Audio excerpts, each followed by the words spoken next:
Too many Ontarians are living today from paycheck to paycheck. Many would be hard-pressed if they had a sudden expense of a couple $1,000s to balance the family budget at the end of the month. The sharing economy gives great opportunities to Ontarians in two ways. Number one, it's a chance to use assets that you already own, like your home, your car, your parking spot, to make a few extra dollars. The average Uber driver, for example, in Toronto can add an additional $3,000 or so to the family budget. To many hard-pressed families, that can be a minor miracle.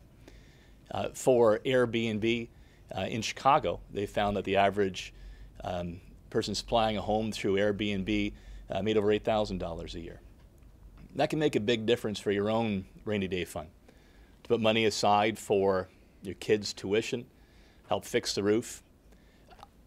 I think that the sharing economy presents extraordinary opportunity for our province to help people make ends meet by making a bit more money. And secondly, by making things more affordable for consumers and giving them more choice. This is a good thing. And Ontario should take a leadership role in making it a reality. So I've been working on a private member's bill. I call it Opportunity in the Sharing Economy Act. I've had a chance to talk to some of the ministers about it, some of the municipal leaders, some of the people in the business. And basically it would take businesses like Uber, Airbnb, and Rover out of a legislative gray area into the black and white to make them fully legal in the province of Ontario and empower Ontarians to make a bit more money in their pocketbook through the assets they already own. So I'll leave it at that, and I'll put Esther up and then Chase to talk a bit about what they see first in Uber and then the Rover. Thank you. My name's Esther, and I'm an Uber driver. I've been an Uber driver for almost a year, and the reason that I started this is because I'm semi-retired, and I was putting a daughter through her master's program in Stockholm, Sweden. So it required me to come up with some money that I didn't really have. So I signed up for Uber, and there's amazing, I'm a little bit nervous, sorry, but Brennan's retiring in a month or so, so don't worry. But the Uber gave me a few things. It gave me the ability to earn money at my own pace, on my own schedule, and as much as I needed or as much as I wanted. And I've had an absolute blast.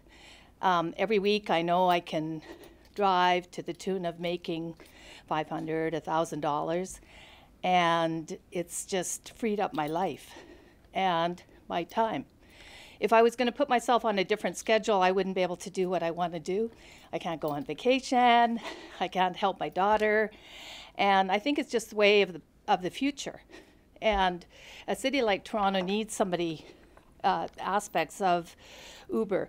Because Uber is not just moving people, we move hearts. I have millions of stories that how I've affected people's lives just being an Uber driver. So the money is just a bonus for me sometimes.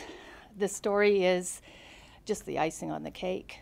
So I can't even say enough about why Uber is so important. Like yesterday, just for yesterday, for sake, I was driving all the Jays fans. There was like 1 million of them. And I'm trying to get here this morning. I could hardly get off the road because I'm taking them all home safely. You know, I had a girl, she said, oh, my mom said, just take an Uber, I'll pay the $20. I had a couple from Winnipeg. They don't even have Uber in Winnipeg. Took them to the airport. You know, the stories just go on and on. So for me, it's part of my income. For everybody else, it's a safe and affordable way to get around Toronto. If we want to be a world-class city, we just need to get on this fast-moving train of technology, whichever it may be, because that is popping up like poppies everywhere. And I really respect you for taking this on, actually, because I think you're a visionary, you know, and we need more visionaries. Well, I could have used you in the campaign. Well, maybe I'll do it. Call me. That was great. Thank you very much. And thank you for what you're doing. Chase, just want to say a few words about Rover, what it means and what it means to you. Yeah, for sure. So I sort of joined Rover in July. I was living in a house and we have our parking spot is sitting idle during the day, and I heard about this app. It was forwarded onto me by my uncle. So I signed up on Wednesday night. On Thursday, I was sitting at work. All of a sudden, an email comes through saying I have a Chevy Cruze parked in my driveway, and I got $2. So I was like, awesome, going for coffee. So it's just been kind of a really great experience of just, every once in a while you hear somebody's like parked in your spot, you get an extra couple of bucks a month, which is like really helpful, and, can pay for beers at the Jays game, that kind of stuff. So, yeah, it's just been a really great experience. A lot of it's otherwise would have been sitting idle and just kind of money from doing nothing, really. So just and your place is, just tell them where your place is. So it's at Yonge and Eglinton, so it's like right by the subway stop. So I think a lot of people would come in and park at the spot, and then they can just walk straight to the subway. There's a parking garage close, but I think it's a cheaper and more affordable way to park in that area. So yeah, I think it works well all around. So. Good. That's great. So let me just wrap up on the Rover thing, and then we're happy to take any questions that you guys have. Sure. Look, Chase put it well, and here's another bigger point in all this, and why I think the province needs to take a lead, as opposed to leaving it to the municipalities and the kind of guerrilla warfare we've seen on a municipality by municipality basis. I'm excited about Rover. I mean, Rover is a Toronto-launched app. It's our own talent here in Toronto. I want to see it spread across Canada and go worldwide. That'd be great for jobs and investment here.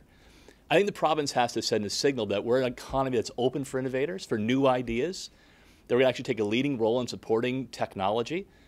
It makes life more affordable for people. It gives them choice. And things like Rover can actually relieve congestion. They say that 30% of congestion is often people who are just going around looking for a parking spot. So if we send a signal that we're open to new business and new ideas, we're going to see companies like Rover come here and grow. If we throw the doors closed, we won't.